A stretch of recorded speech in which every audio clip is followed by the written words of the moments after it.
This video is brought to you by Honey. Honey is a free browser extension that automatically finds the best coupons on the web so you always get the best prices on everything you buy online. We all have our little hygiene habits, things we do to keep clean, keep illness away, and the doctor at bay. But how have these habits changed over the years? What was seen as normal hygiene practice 50, 100, or even 1,000 years ago, today seems downright disgusting. Today we'll be exploring some of these hygienic customs in this episode of the Infographics show, disgusting hygiene practices you won't believe were real. Number 1. Chicken manure. Few men like to lose their hair early in life, and it was no different back in the 17th century. The Pathway to Health, written by Peter Levins and published in London in 1654, advised men to put chicken manure on their scalps to cure baldness. The book says to mix the chicken dung with a strong alkaline solution of potassium salts made from ashes, which are used in soap making. This produced a gross broth that was guaranteed to spring those hair follicles back to life. Number 2. Boiling oil. Cauterization is the name for searing a wound with a hot piece of metal to stop heavy bleeding. It was a common practice in the Middle Ages up to the 15th century and was thought to sterilize and heal cuts and gashes. Sometimes patients were even treated by pouring boiling oil into the wound to cull the bleeding, but they were often plunged deeper into the shock they were already experiencing from their injuries. Thankfully, this barbaric healing method is now long in the past. Number 3. Urine. Before modern antiseptics had been developed, it was thought that urinating on a wound would disinfect it, a practice purportedly going back to medieval times. But while urine in the bladder is sterile and bacteria-free, when it leaves the body, it quickly picks up bugs from the urethra and surrounding area and can cause further infection and disease. Though this is an old tradition, still today there are rumors that peeing on a jellyfish sting can help to heal it, but we can't find evidence to support that theory. Number 4. More urine. Old-timey folks sure did love their piss. In the Middle Ages in England, many layers of clothing were worn, but rarely washed, and it was common to blow your nose in your hands and wipe them clean on your clothes. Chamber lye was another name in England for urine, collected in chamber pots and used for stain removal and pre-wash soaking in the 1600s. A mixture of urine, lye, and river water was the best recipe for cleaning clothes until modern soaps and detergents were developed.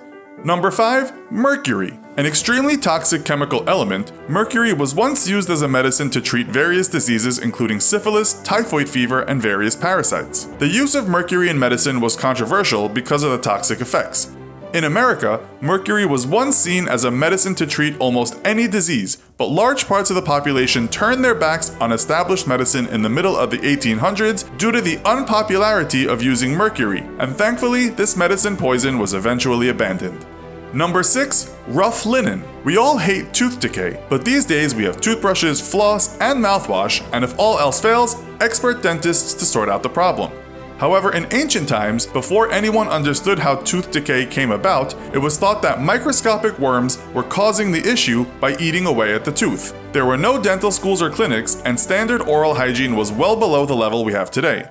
So without any real understanding of why these holes appeared in teeth, the legend of the tooth worm was born. Medieval people would rub their teeth and gums with a rough linen cloth in an attempt to get rid of the tiny worms. Number 7. Filthy hands. In 1850, Hungarian obstetrician Ignaz Semmelweis saved lives with 3 words: wash your hands. Up to that date, most surgeries and medical operations were performed with dirty hands. The situation was so bad that up to 20% of women died during childbirth, and that was at the best maternity hospitals in Europe and America. The reason being that medical students and their professors at these hospitals often began their day performing bare-handed autopsies on the women who had died of childbed fever. They then proceeded to wards to examine the laboring women about to deliver their babies, passing the fever on numerous times.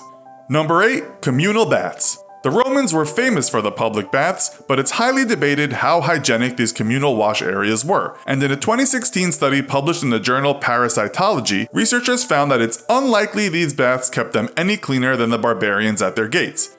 The researchers examined fossilized poo, combs, and other hygiene tools, and found evidence of dysentery, lice, and other parasites. And as much as the Romans' love for home design and plumbing gave rise to more of these baths when they conquered a region, the level of hygiene was rarely improved.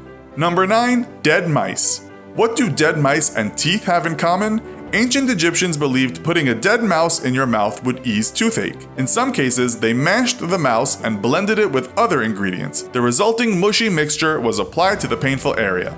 As odd as this procedure may seem, it wasn't only the Egyptians who looked to their little mammal friends for help. In Elizabethan England, one remedy for eradicating warts was to apply half a mouse to the offending spot.